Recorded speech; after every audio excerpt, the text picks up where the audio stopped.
আবু সাইয়েদা জমিনে মদিনার জমিনে জান্নাতুল বাকি জান্নাতুল মোল্লা কারবালা শহীদ দলের পাক আবু সাইয়েদা হে রব্বুল আলামিন বাংলাদেশ স্বাধীন করতে যে যারা শাহাদাত বরণ করেছেন মেহেরবানি করে তাদের পাক করে আবু সাইয়েদা আল্লাহ আমরা যারা রাজনীতি করি যার আদর্শকে আমরা লালন করি হে রব্বুল আলামিন আমরা বহু দূর থেকে এখানে এসেছি আমাদের প্রিয় নেতা প্রথম রাষ্ট্রপতি বীর মুক্তিযোদ্ধা শহীদ প্রেসিডেন্ট জিয়াউর রহমানের আত্মার মাগফিরাত কামনা করেছি হে রব্বুল আলামিন তার কবরকে তুমি রওজাত করিয়ে দেন জান্নাতের তার রূহানি তো আমাদেরকে নসিব করে দাও হে রব্বুল আলামিন খাস করে আমাদের প্রিয় নেত্রী সফল তিনবারের প্রধানমন্ত্রী আল্লাহ দেশ নেত্রী বেগম খালেদা জিয়াকে তুমি সুস্থতার সাথে আমাদের মাঝে ফিরে দাও আল্লাহ তাকে তোমার রহমতের হাতে সফরত করে দিলাম তুমি জামিনদার হয়ে যাও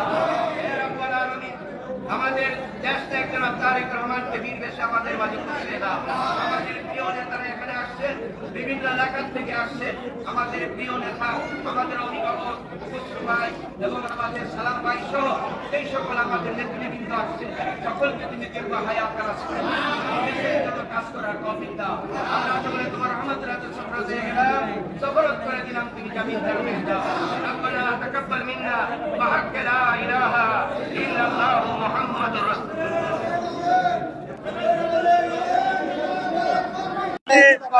সংক্ষেপে বলবেন শুভেচ্ছা জানালেন কি অঙ্গীকার ছিল? শুভেচ্ছা জানানোর, স্বাগত জানানোর, অভিনন্দন জানানোর মূল কারণ হচ্ছে এই লোকগুলো গত 16 বছর যুক্তরাষ্ট্র থেকে ফ্যাসিস্ট বিরোধী স্বৈরাচার বিরোধী আন্দোলনে সোচ্চার ছিল।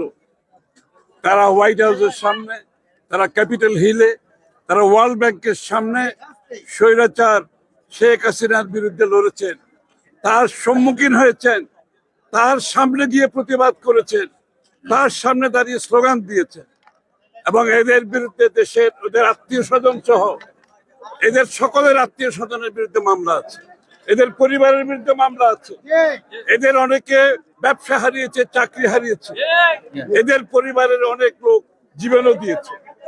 এই লোকগুলোকে আমাদেরকে আমাদের অন্তরের অন্তঃস্থল থেকে ধন্যবাদ জানাচ্ছি। আমরা আন্দোলনের কথা বলি তো, আন্দোলন একদিনে হয় নাই। এই আন্দোলন কত 15-16 বছরের কত লোকের যে ত্যাগ শিকার সেটা অনেকে ভুলে যায়। আমরা খালি রিসেন্ট আন্দোলনের কথা বলি তো, গত 15-16 বছর এই লোকগুলো কিন্তু আন্দোলনের বড় অংশ। এদেরকে বাদ দিয়ে কোনো আন্দোলন হয় নাই। এরা যুক্তরাষ্ট্র সরকারের উপর চাপ সৃষ্টি করেছে, যুক্তরাষ্ট্রের সরকারের আইন প্রণেতাদের উপর, কংগ্রেসম্যান, সিনেটর, এদের উপর চাপ সৃষ্টি করেছে, যুক্তরাষ্ট্রের বিভিন্ন সংস্থাগুলোর উপর চাপ সৃষ্টি করেছে। তার ফলশ্রুতিতে এদের পরিবারকে বাংলাদেশে অনেক ক্ষতির সম্মুখীন হতে হয়েছে, কিন্তু ওরা সেখানে থেমে থাকে নাই। এই লোকগুলো 16 বছর দেশে আসতে পারে নাই, তাদের আত্মীয় স্বজনকে দেখতে পারে নাই, তাদের পরিবারকে দেখতে পারে নাই। আজকে এত বছর পরে এই দেশগুলো, এই লোকগুলো আজকে দেশে ফিরতে সক্ষম হয়েছে। তাদেরকে আমরা অভিনন্দন জানাই, স্বাগত জানাই স্বাধীন বাংলাদেশে। তাদেরকে তাদের অবদানের জন্য আমরা চিরদিন যে শেখ হাসিনার পতনের পিছনে তাদের যে অবদান সেটাকে আমরা স্বীকার করতে হবে। বিভেদ বিভাজন চলছে, অনেক ধরনের দূরত্ব তৈরি হচ্ছে এবং ম্যাডাম যাওয়ার পরে -2 এর কথা বলছে। এগুলো আলোচনার বিষয় না। -2 কেউ যদি মনে মনে মন গড়া কথা বলে, এগুলো তাদের সমস্যা। বাংলাদেশ আজকে যেখানে দাঁড়িয়ে আছে, বাংলাদেশ জাতীয়তাবাদী দল আজকে যেখানে দাঁড়িয়েছে, সবচেয়ে জনপ্রিয় দল, সবচেয়ে জনপ্রিয় নেত্রী, সবচেয়ে জনপ্রিয় নেতা তারেক রহমান আজকে বাংলাদেশে। বাংলাদেশ তাদের অপেক্ষায় আছে, থাকবে। এখানে -2 কথা যারা বলে, তাদের অনেকে বলে না উইশফুল থিঙ্কিং, ইংরেজিতে বলে না, আশা আর কি। ওই আশা জীবনে পূরণ হবে না। ওইটা এরশাদ পারে নাই, ওইটা 111 পারে নাই। আর এখন তো বিএনপি আজকে তার চেয়ে অনেক বেশি শক্তিশালী দল। বিএনপি ত্যাগ করে একটি পরিণত শক্তিশালী দল, সবচেয়ে শক্তিশালী দলে পরিণত হয়েছে আজকে বাংলাদেশ। সুতরাং ওই সমস্ত মন গড়ার কথা বলার ওগুলোর উত্তর দেওয়ার আমি কোনো প্রয়োজনীয়তা মনে করি না। গণতন্ত্র প্রতিষ্ঠার বিষয়ে একটু এক লাইন বলুন। গণতন্ত্র প্রতিষ্ঠা হওয়ার মাধ্যমে প্রথম ধাপ নির্বাচন হচ্ছে প্রথম সংস্কার। এটা দিয়ে শুরু করতে হবে সংস্কার এবং গণতন্ত্রের আন্দোলন।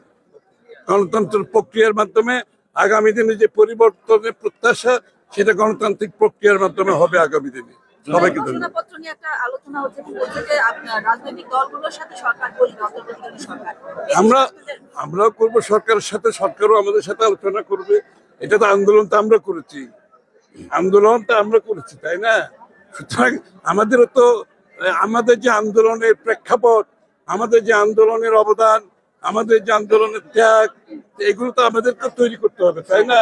সুতরাং এগুলো আমরা আমাদের পক্ষ থেকে সেটা আমাদের বিষয়টা জাতি জানে, জাতির সামনে আমাদেরও তো রেকর্ডের জন্য রাখতে হবে আগামী দিনের জন্য, তাই না? সবাইকে ধন্যবাদ।